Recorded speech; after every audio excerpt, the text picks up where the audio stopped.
My name is Sule Sise. I am the project manager of the GoBifo project in Sierra Leone. It is a project that is funded by the Japan Social Development Fund. It's a grant, it's not a loan.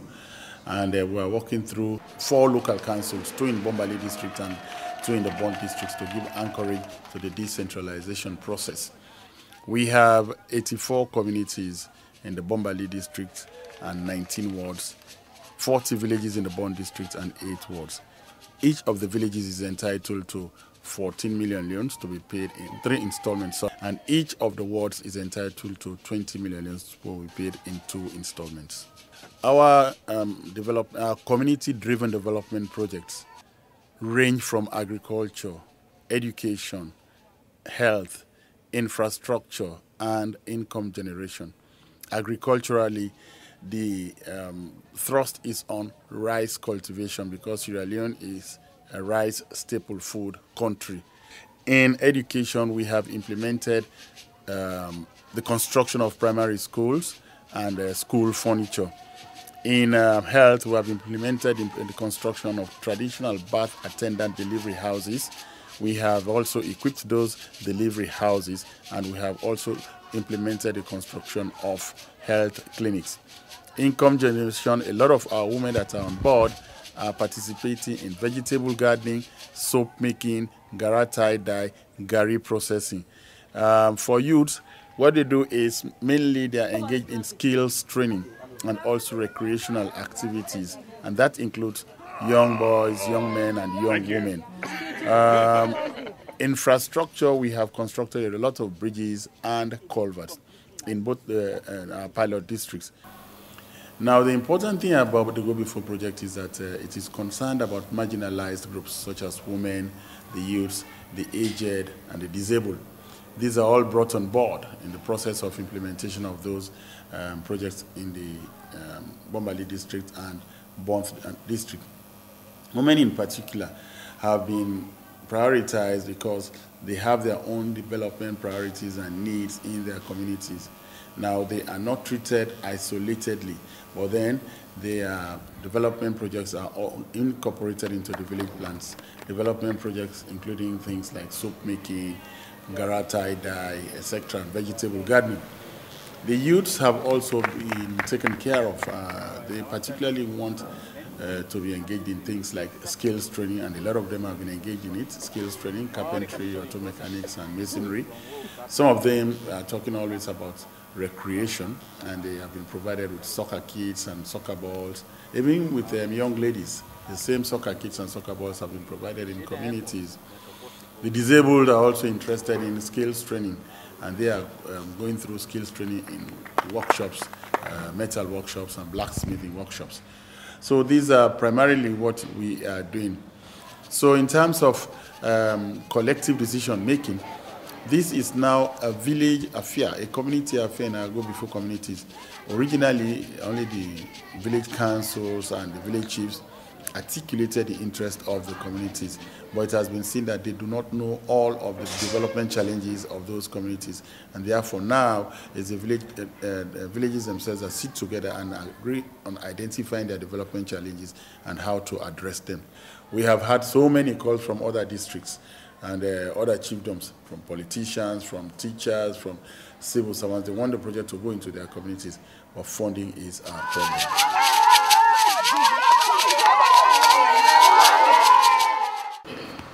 GoBifo, as we all know, now a project working operate now such a neglected community, especially we say, but who vulnerable groups today, like Bonso now. And we tell God thank you because of GoBifo in timely intervention inside this your community here. GoBifo been on Canada since 2005. And when they Canada so, first the way will not be understand too much what they do. So maybe they call them GoBN.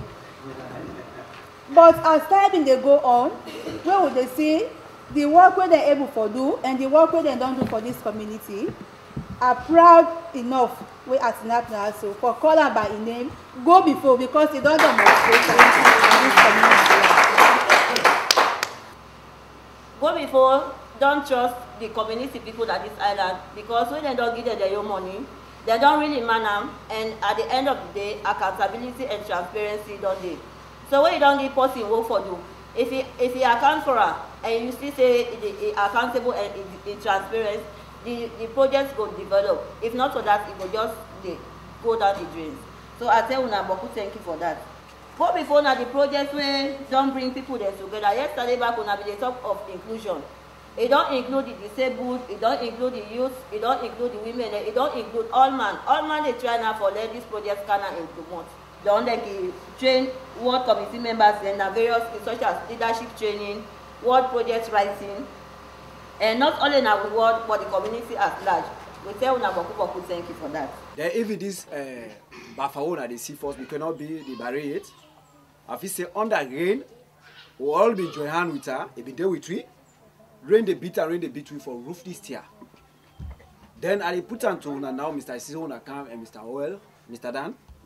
So if we say don't call now be there before. I will be done day before party, GoBifo program. We are not fit say we will go behind again. We will still continue for GoBifo. Now the rain I make it campaign. The project undertaken is not going to serve only the chief, the youths, but the entire community. And as a result, they really feel that constructing a project of this nature will serve the community, and to them actually is going to be a development. I want to thank the team that has come for constructing not only a bridge, but bridges for this community, which actually has provided a very good link with the other sections. To me, as me observe, and we as a community people like una operational mandate, the way una operate.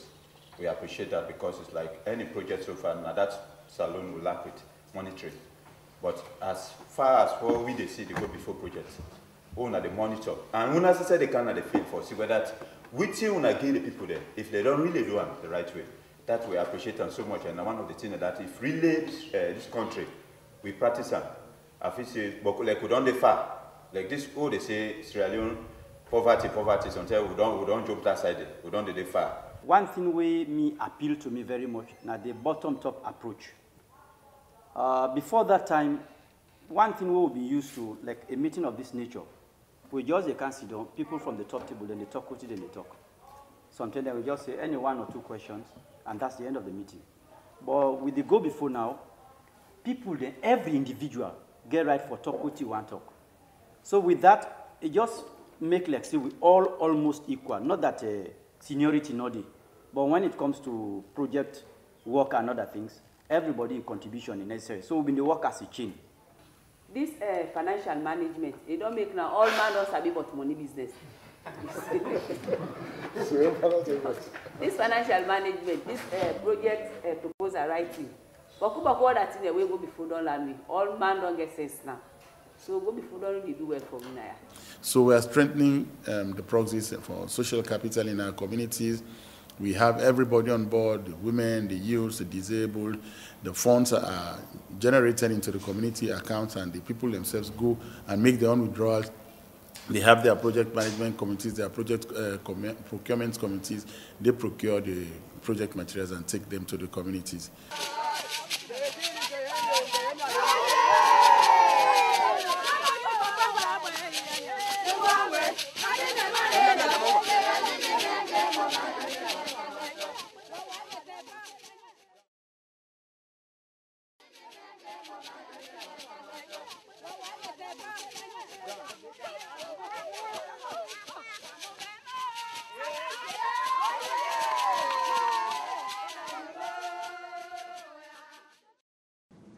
Joining me is Daniel Owen, Senior Social Development Specialist for the World Bank.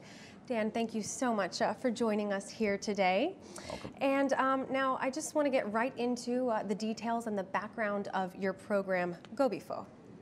GoBifo, this is in Sierra Leone, an interesting foundation for it. There was an existing community development program that the bank was supporting, the World Bank was supporting in Sierra Leone. And I think it was around 2003, I was involved in that program and commissioned a social assessment, partly because there were a lot of questions about what was happening with returning refugees. This is post-conflict. The war was over. But I felt there was rather a large gap in our knowledge about what was happening in communities where people were returning home. And we had a team of anthropologists do a very powerful piece of social analysis and came out with a report on social capital and survival in Sierra Leone. This was in 2003, 2004, with some very strong recommendations about different ways of engaging with communities and some of the shortcomings in the, I'd say, fairly typical approaches that were common to a lot of these community-driven development programs in different countries. And we decided at that point that we would use that as a basis for putting together a pilot project and look at essentially a quite different approach to building social capital, to building collective responsibility, collective action, and local empowerment in these communities.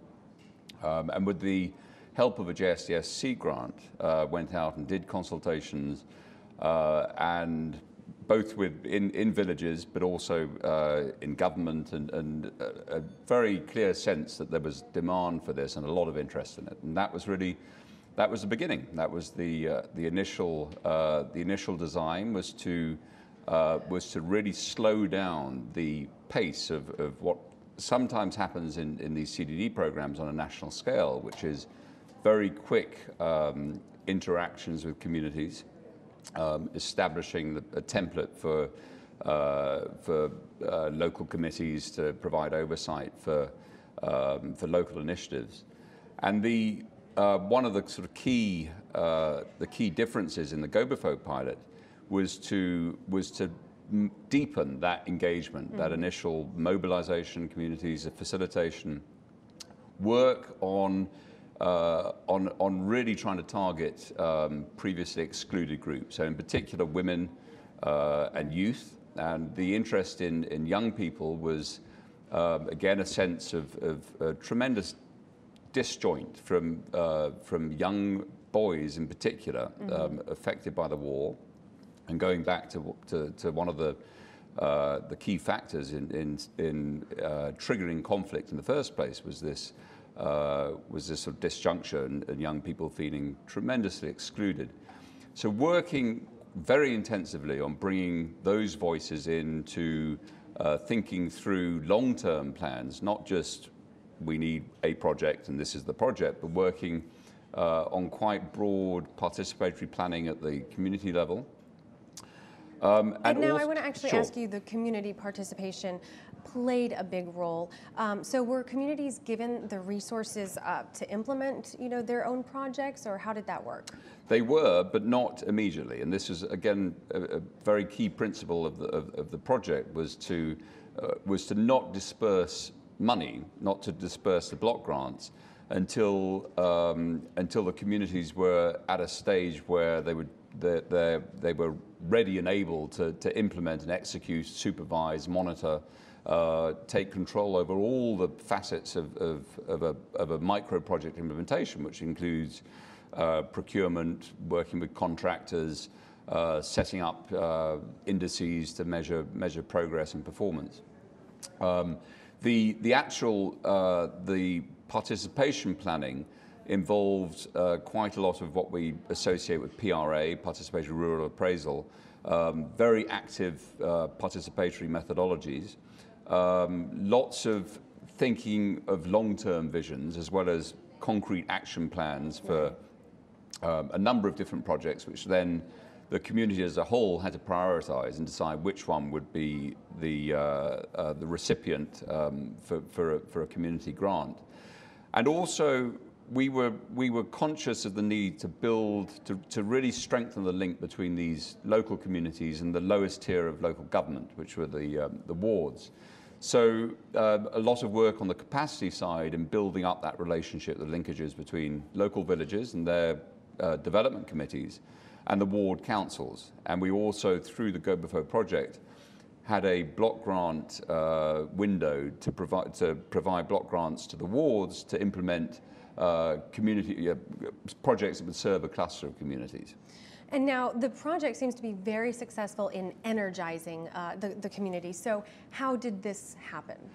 I think the first, an important point is we were working in areas where there was no presence. Either government was very poorly represented in any type of engagement.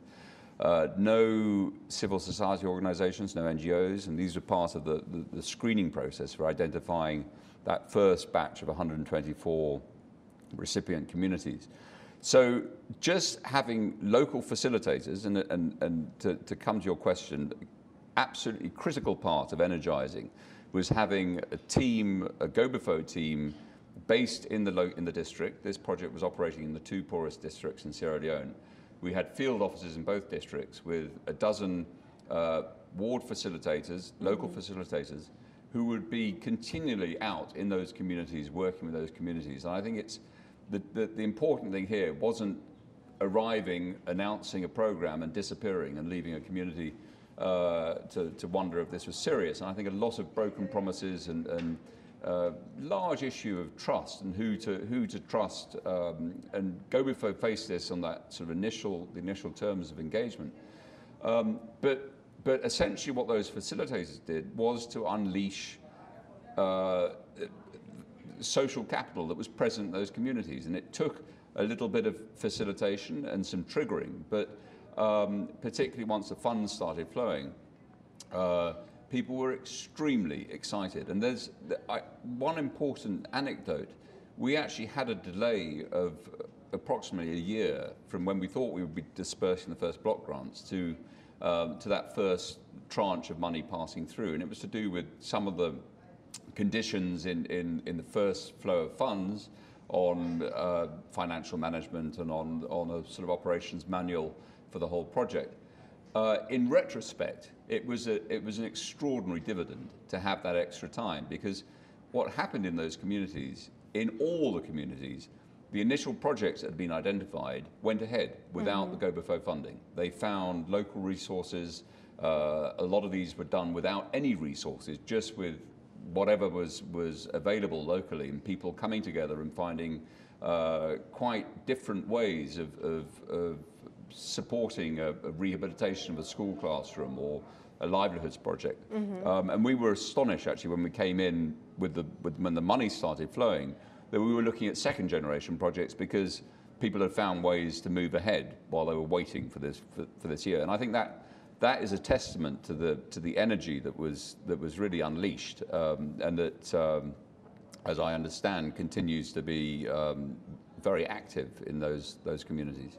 And now I do want to ask you about the name GoBifo. I know it's a Creole word that means something. So tell us about the name and any interesting story that you may have about that.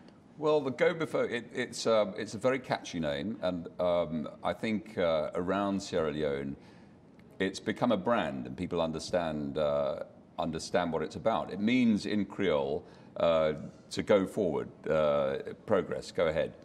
Now, an interesting point about the name, as I explained, we had this delay in dispersing the initial block grants, and I was out a few times in meetings with the district councils, with the local councils, the councillors, meetings with the village committees, and I got away fairly lightly because I was out every few months.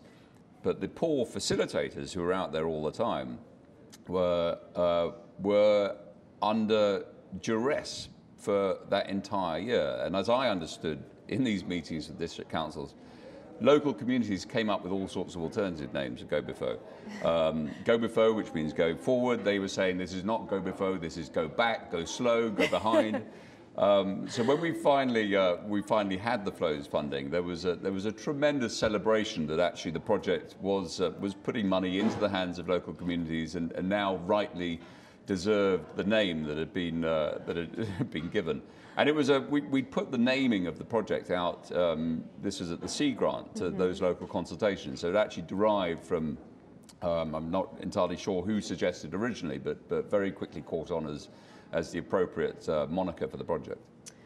All right, well, we wish you much forward progress and success, and thank you for sharing your knowledge and expertise with us. So thank you very much.